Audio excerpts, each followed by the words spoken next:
How the Grinch Stole Christmas by Dr. Seuss. Every who down in Whoville liked Christmas a lot. But the Grinch, who lived just north of Whoville, did not. The Grinch hated Christmas. The whole Christmas season. Now, please don't ask why. No one quite knows the reason. It could be his head wasn't screwed on just right. It could be, perhaps, that his shoes were too tight. But I think that the most likely reason of all may have been that his heart was 2 sizes too small. And they're hanging their stockings. He snarled with a sneer. Tomorrow is Christmas. It's practically here. Then he growled, with his Grinch fingers nervously drumming, I must find some way to stop Christmas from coming. For tomorrow, he knew. But, whatever the reason, his heart or his shoes, he stood there on Christmas Eve, hating the nose, staring down from his cave with a sour, Grinchy frown at the warm lighted windows below in their town. For he knew every who down in Whoville beneath was busy now, hanging a mistletoe wreath. All the Who girls and boys would wake bright and early. They'd rush for their toys. And then, oh, the noise. Oh, the noise. Noise. Noise. Noise. That's one thing he hated. The noise. Noise. Noise. Noise. Then the Who's, young and old, would sit down to a feast. And they'd feast. And they'd feast. And they'd feast. Feast. Feast. Feast. They would feast on Who pudding and rare Who roast beast, which was something the Grinch couldn't stand in the least. And then they'd do something he liked least of all. Every Who down in Whoville, the tall and the small, would stand close together, with Christmas bells ringing. They'd stand hand in hand. And the Who would start singing. They'd sing. And they'd sing. And they'd sing. Sing. Sing. Sing. And the more the Grinch thought of this Who Christmas sing, the more the Grinch thought, I must stop this whole thing. Why, for 53 years I've put up with it now. I must stop this Christmas from coming, but how? Then he got an idea. An awful idea. The Grinch got a wonderful, awful idea. All I need is a reindeer. The Grinch looked around. But, since reindeer are scarce, there was none to be found. Did that stop the old Grinch? No. The Grinch simply said, if I can't find a reindeer, I'll make one instead. So he called his dog, Max. Then he took some red thread, and he tied a big horn on the top of his head. I know just what to do. The Grinch laughed in his throat.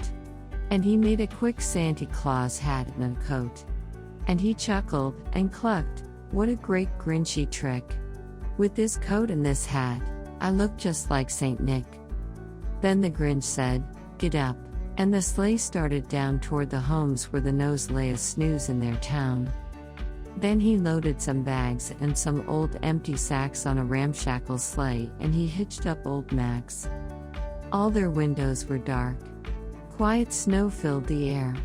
All the Who's were all dreaming sweet dreams without care when he came to the first little house on the square.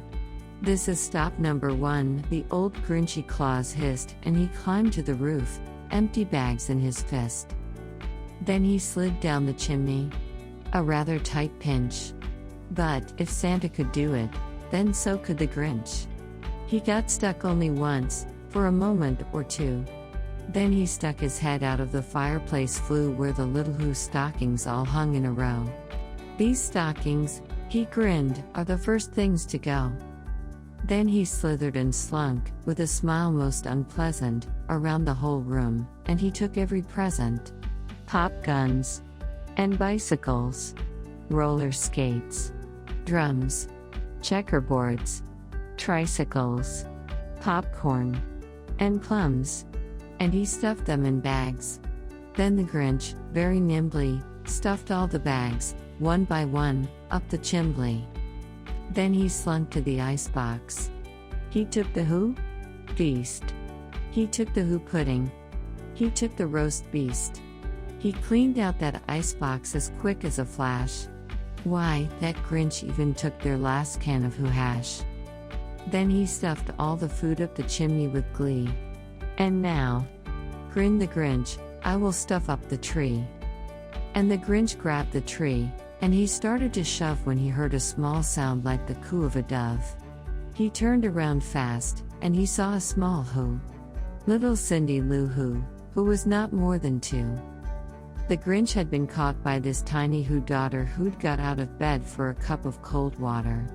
She stared at the Grinch and said, Saucy Claus, why are you taking our Christmas tree? Why? But, that old Grinch was so smart and so slick he thought up a lie, and he thought it up quick. Why, my sweet little tot, the fake Sandy Claus lied.